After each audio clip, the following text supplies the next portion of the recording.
بسم الله الرحمن الرحيم. اهلا بيكم في كليفر مامي. هنعمل النهارده الكفته اللي بالبرغل، اللي كنت قلت لكم عليها في فيديوهات الميزانيه، ان احنا بنزود كميه اللحمه بحاجه تانية تكون مفيده وتكتر في الكميه.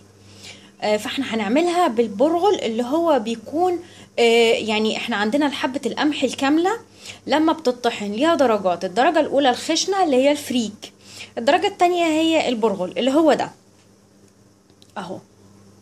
بصوا، الدرجة التانية هو البرغل.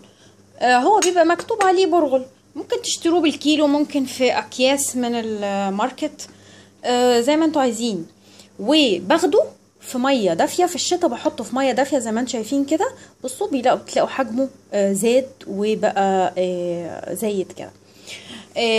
وبعدين بسيبه شويه كده لحد ما بينفش، وبصفيه من الميه. لازم تصفوه كويس جدا من الميه. الكميه دي حوالي تلت كيلو لحمه مفرومه، وبشيلها زي ما انتم شايفين كده مبططه شويه علشان تكون سهله عليا افكها. بتفك اسرع لما بتبقى مبططه عما بتكون كتله في الكيس. كمان عندي مع المكونات دي عندي بصل مفروم ناعم، وعندي معلقتين كبار توم، دي تقريبا بصلايه متوسطه او بصلتين صغيرين شويه، ودول معلقتين توم مفروم. والتوابل اللي هحتاجها ملح، فلفل اسود، دول حوالي معلقه كبيره من بهارات اللحمه، ودي معلقه صغيره زي دي قرفه، وزيها برضو معلقه صغيره من البابريكا، وهبشر شويه من جوز الطيب. دي التوابل ودي المكونات. كمان هقول لكم ازاي ممكن تشيلوها متفرزنه في الفريزر بعد ما هتعملوها. انا هعملها صوابع، انا بحب اعمل النوع ده من الكفته صوابع على اسياخ زي ما بتبقى عند الحاتي. انا هنا خدت البرغل بعد ما نقعته تقريبا، يعني لو هتنقعيه في ميه سخنه مش هياخد اكتر من ربع ساعه. يعني لو انت مستعجله ربع ساعه هيبقى ان شاء الله كويس قوي. حطيه في ميه سخنه. لو انت مستعجله ميه بارده عادي ممكن هيقعد وقت اطول شويه، بس الاحسن حطيه في ميه سخنه. يعني بمجرد ان انت هتشوفيه حجمه زاد وطري شويه خلاص تبداي تستخدميه. فانا دلوقتي غسلته كمان، صفيته وغسلته وهو في المصفى، وعصرته كويس قوي كمان بايدي، عصرته فيها عشان اضمن انه ما يكونش فيه اي ميه موجوده في الكفته. وهحطه على الكفته كده، وبعدين هحط باقي المكونات اللي هي البصل المفروم. في ناس بتحط ميه البصل، بس انا شايفه انه مش بتفرق، يعني النتيجه معايا بتكون كويسه جدا. وكمان هحط التوابل الاول علشان انزل التوابل كلها. انا بس هبشر الاول جوز الطيب. وفي ناس كانت قالت لي ان جوز الطيب حرام، انها من المسكرات، ولكن انا سالت في الموضوع ده ولقيت ان الموضوع ده مش مظبوط. وهنزل باقي التوابل زي ما قلت لكم: الملح، الفلفل الاسود، البهارات اللحمه، قرفه وبابريكا، كل التوابل.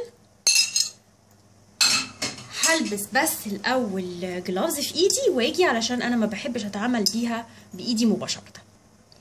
هقلب الاول بالمعلقه كل المكونات علشان اتاكد ان هي فكت من بعضها كده.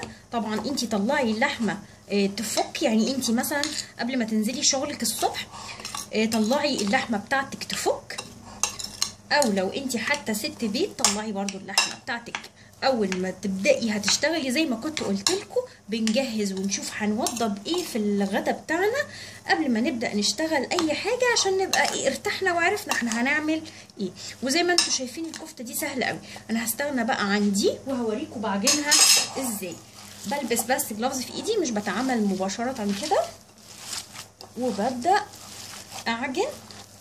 بعجنها في بعضها علشان كل التوابل وكل الحاجات اللي انا حطيتها بصل وثوم تدخل في المكونات دي مع البرغل واللحمه. نسيت اقول لكم كميه البرغل ده تقريبا تلت كيلو لحمه. حطيت له تقريبا من نص كوبايه لكوبايه الا ربع من البرغل وخده وهو ناشف. لما هيتنقع في الميه حجمه هيزيد لتقريبا كوبايه او كوبايه وربع. فاهمين يا جماعه؟ يعني هو حجمه احنا هنقدر نص كوبايه او الكوبايه الا ربع قبل ما نحطه يتنقع. كميته هتزيد بعد النقع. اوكي كده خلاص انا عجنتها كويس قوي. هعمل ايه بقى دلوقتي قبل ما اصبعها واوريها لكم متصبعه؟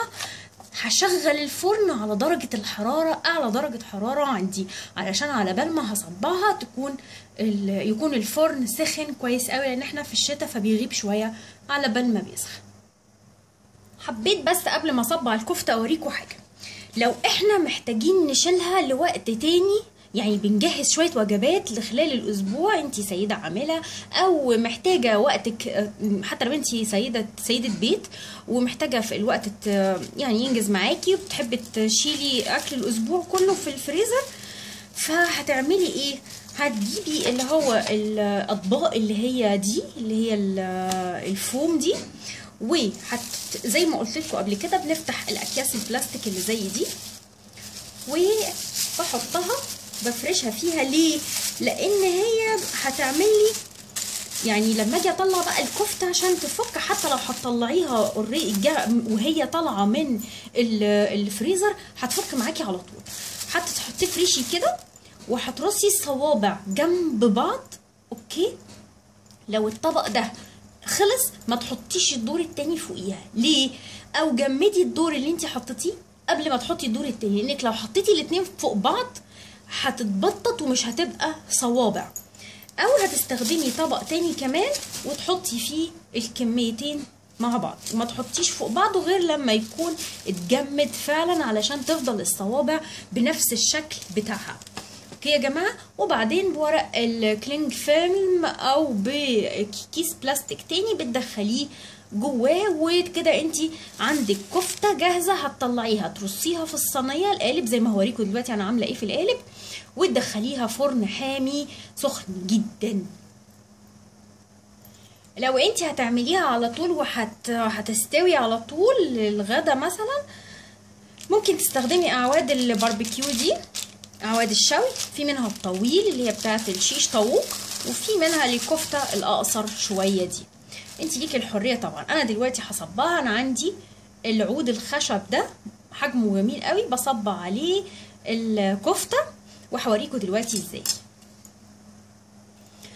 القالب ده انا حطيت فيه شويه من زيت الذره، وقبل ما اصبع بايدي اللي فيها الجلافز دي، وهبدا اوزع كده بايدي الزيت على الارضيه بس، لان انا مش محتاجه اوزع حاجه في الاجناب بتاعته. اوزع كده بس، ومكان ايدي هعمل ايدي طبعا فيها الزيت، هعمل العود الخشب اللي انا بشتغل عليه ده. ما عندكيش العود الخشب زي ده، ممكن معلقه خشب تكون ايديها مدوره ممكن تستخدميها. يعني انا مثلا عندي الشوكه دي، الشوكه الخشب دي من هنا مدوره، ممكن تستخدميها اي حاجه يا جماعه، مش كده ولا ايه؟ فانا هبدا دلوقتي اصبع. هوريكم باخد كميه كده في ايدي، هعمله مش تخين قوي ومش رفيع قوي وكمان مش طويل قوي. انا هاخد الكميه دي مثلا كده قد قبضه ايدي تقريبا. بصوا الكميه قد تقريبا قبضه ايدي، واتك عليها شويه كده الاول، وبعدين هحط كده بصوا كده اهي، وابدا بايدي اقفل والم. اوكي، اقفل كويس واصبع كده. بصوا بصوابع دي كده كده كده اهو، ببدا اتحكم فيها. شايفين سمكه مش تخين وملفوف كويس حوالين والف كده وانا بعمل. اوكي خلاص كده هبدا بقى اخده كده. بصوا يا جماعه باخده كده بايدي، بمسكه بايدي كلها كده وامسك كويس اتحكم فيه وانزله على طول. المفروض ان انا انزله على طول بايدي هنا كده. هوريكم كمان واحد باخد كميه تقريبا قد قبضه ايدي، او انت حره لو عايزه تصغري الصابع شويه، ولكن هو لما هيدخل الفرن كميته هتقل شويه وهيكش شويه في حجمه، هيصغر شويه كده تكه كده كده اهو، واضغط كويس قوي علشان ما يتفتتش وهو وقت الاكل، واوزع بحيث انه يكون السيخ اللي انا بعمل عليه يكون احس ان هو في النص مفيش مكان اكتر من مكان. وباجي هنا كده اهو وانزل كده اهو، وارص كل الكميه بقى جنب بعضها. لو انا هعملها هفرزنها بنفس الطريقه كده، هرصهم جنب بعض عشان ما تتبططش ويفضل الصابع زي ما هو. فانا هخلص كل الكميه دي وارجع لكم اوريكم. خلصت الكميه كلها زي ما انتم شايفين، عملت كميه محترمه تقريبا. دول 12 واحد، يعني يكفوا ان شاء الله لعيله كويس قوي وبزياده كمان.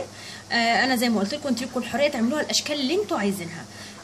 انا عاملاها الشكل ده والحجم ده، ممكن تقصروا الحجم شويه، تقصروا الطول اقصد، لكن انا علشان عاملاها مناسبه لعيش البتيبان، انا عامله عيش بتيبان، فانتوا ليكم الحريه تعملوا الشكل اللي انتوا عايزينه.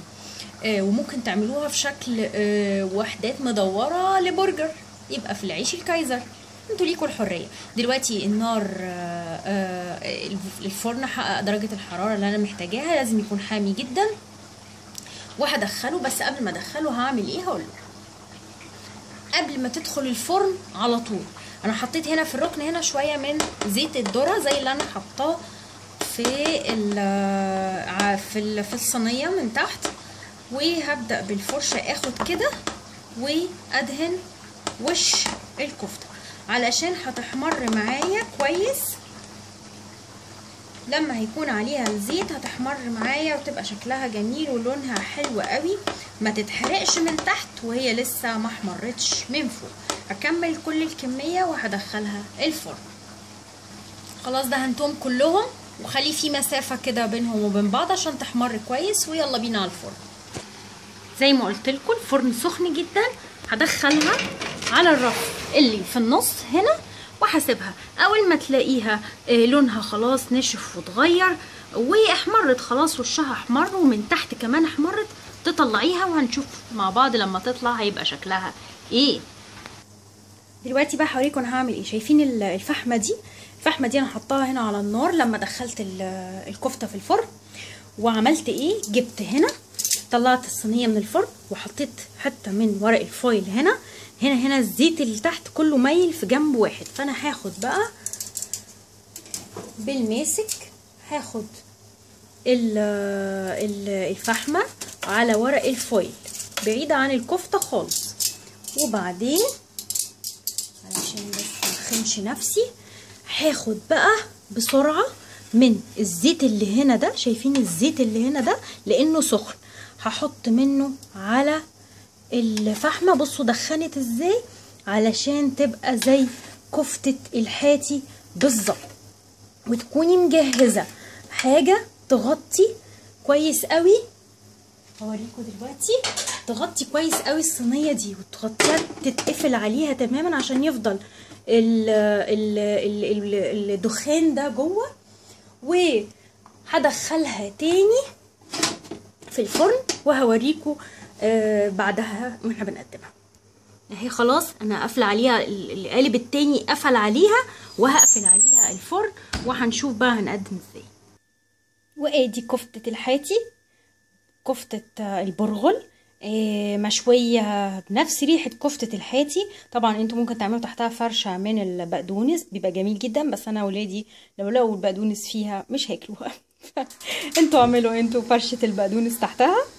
وانا عامله معاها طبعا، انا قلت لكم ان انا هعملها في سندوتشات عيش البيتي بان، وعملت سلطه الطحينه. بس انا بحب اعمل سلطه الطحينه اللي بتكون مع الكفته، بحط لها زبادي زي ما عملتها معاكم بالظبط في الشاورما، بس بضيف لها زبادي وممكن لبن رايب زي ما انتوا عايزين. ودي سلطه خضراء، وممكن تستخدموا الصوصات اللي انتوا بتحبوها معاها.